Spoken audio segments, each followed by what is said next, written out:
I use the term which I sort of coin. God is a God of infinite potential, and which you're saying in different words. Yes. And I say that in order for infinite potential to reach realization, there must be creation, etc., etc. There must be 7-year-olds, giggling 7-year-olds, and romanticizing 20-year-olds, etc., etc. I have a question for you. How do you regard entropy? I believe it's not as simple as they make it out to be. I believe that the whole universe is geared towards expansion and development. There's presumably a countervailing force, entropy, but that the basic drive of the cosmic order is advance, quest for potential. As we both know, in many fields, etc., there's always countervailing forces. And that would be my sort of one sentence answer. Well, because one way of looking at entropy is that order gives way to disorder, and from that point of view, and disorder cannot be reclaimed as order. You know, we had a conference in Bard on my little metaphysics. Yeah. And so there was a world-renowned chemist there, Peter Atkins, and he took on the role of the intellectual adversary of mine at the conference, which was of course fun, of course. And we were sort of shocked by his position, that his metaphysics was entropy. That entropy drives the cosmic order, meaning sort of decay. He said one word, decay.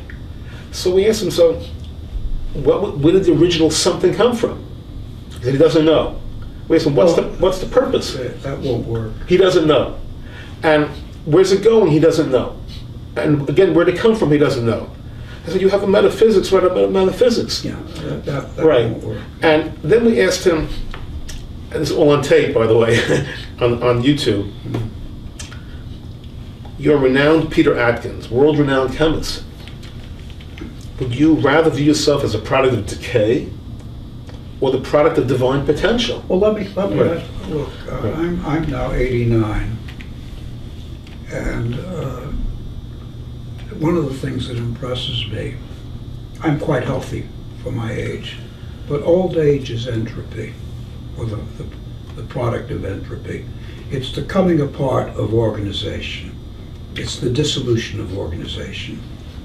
Not so simple, my friend. Okay. Not so simple, my friend. Because we get up in the morning and traditionally we say Moda Ani. We thank the heavens for another day. And what are we thanking them for ultimately in my metaphysics? We're thanking them for the possibility of reaching our potential, of going for our potential. And we have a lifetime to go for it. The lifetime may be a day, or might be 120 plus years. That's the gift. In order for there to be a quasi-infinite universe, there has to be apparently life and death, etc.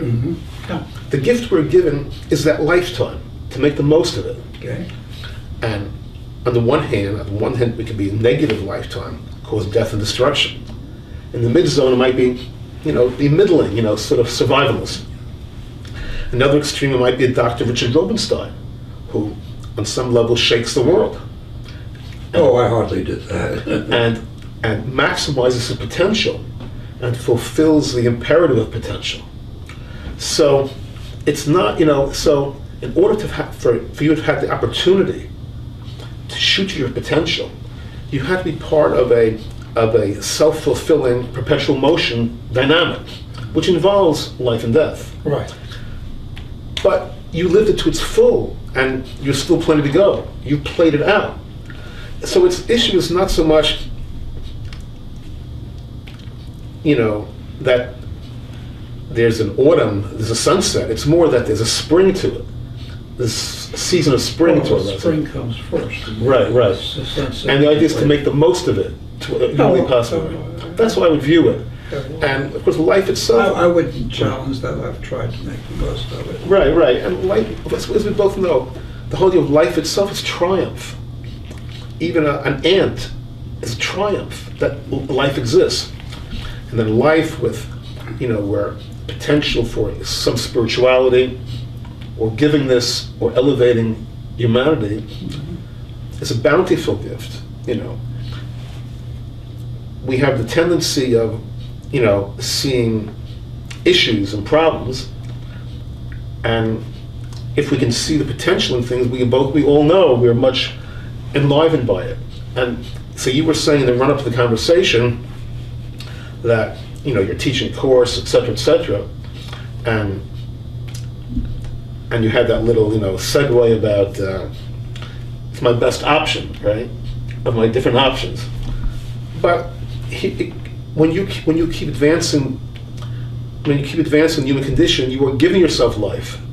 You're enhancing your life, and you enhance the entire cosmic order. And whether you do it on your level, which is a very high level, or a more humble level, to the extent that we advance the cosmic order, we keep it supercharging creation. That's how I would address that particular little point. Hope that was not bad. No, no. What struck me is how. See, to me, the question is system of continuity, right. System of gaps, and I recognized immediately that you are part of a system of continuity. For sure, right. And so I recognize that. Yeah, we're on the same side of the street. It was how I got there. I do not know. Right. I'll tell you one thing I think helped, and I preface this by saying that I have never ever suggested it for anybody else. I'm just telling you that it was very helpful for me, and that, of course, is psychoanalysis. And you have the same thing in Freud, for example, in Beyond the Pleasure Principle, where you have the idea that at a certain point things have had their moment and then they go. I find it in Freud. I find it especially in Hegel. Well, I view that, we tend to view the life through our own particular philosophical prism. Right. So I view everything through the prism of potential. Yeah. And including the field of analysis or related, Yeah. Meaning if people are achieving their potential or on the road to achieving potential, they will feel fulfilled and relatively good. But if they're off course, they won't feel good. And I suspect that if that were plugged into that whole field, that would save a lot of time and money. I suspect, yeah.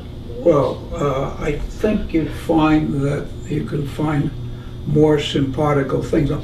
Probably part of Freud's problem is that at one level he's a simplistic atheist. That's the 19th century scientism. But at another level, he in things like Beyond the Pleasure Principle, he comes very, very close. No one can dispute his genius in certain areas. The whole idea, the whole concept of atheism, I find, I can never understand why people are atheists. I can understand why they're agnostics, but I never can understand how that's a strong position, an intellectual position. Well, people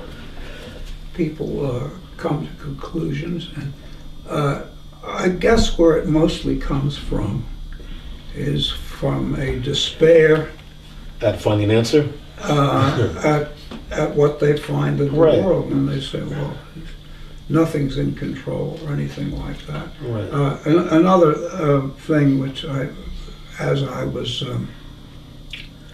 reading your material, I thought of a statement of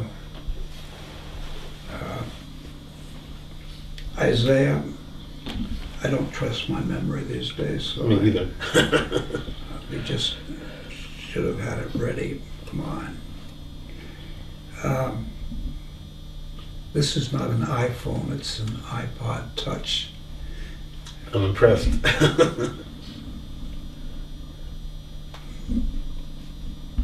Okay.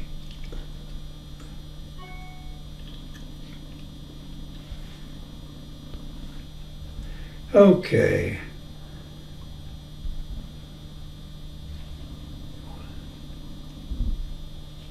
So we're on the 45th chapter of Isaiah.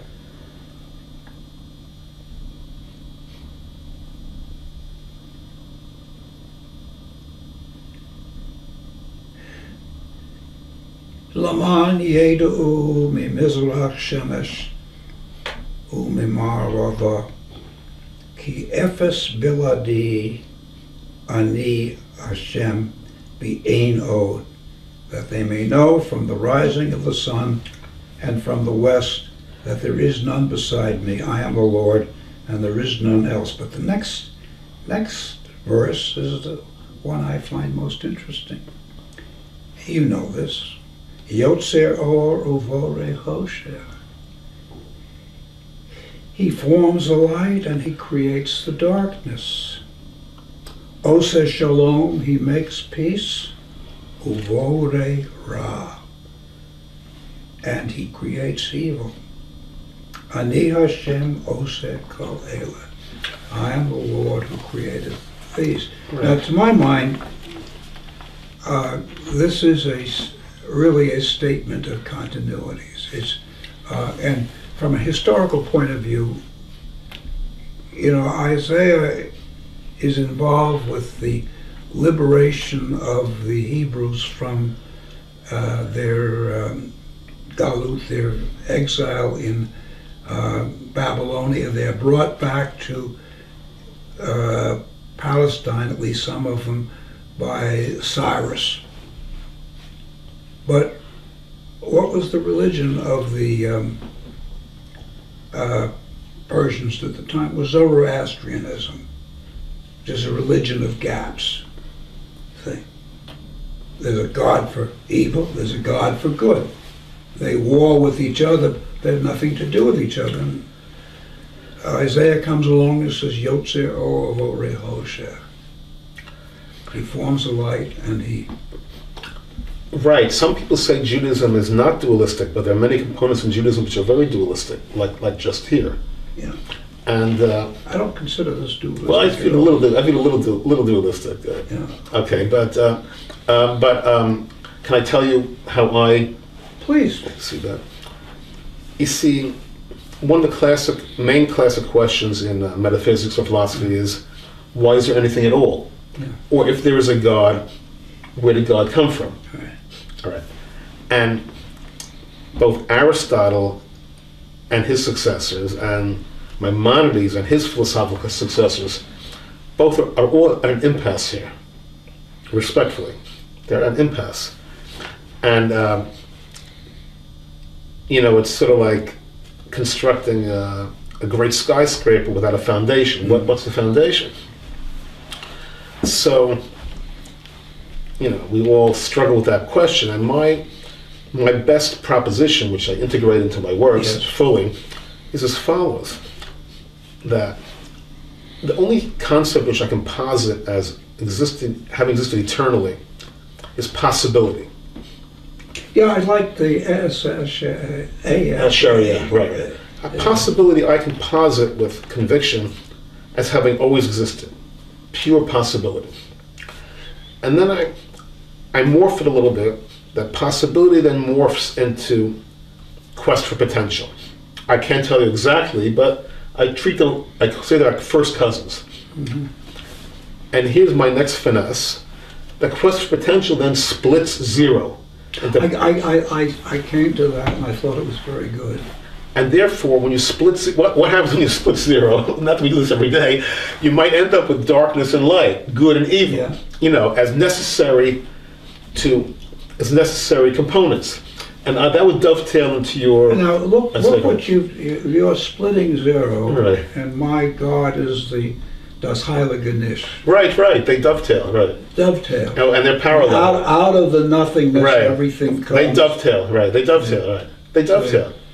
For you, I caught that. The Right. zero Right. becomes the world. Right. My way of putting it.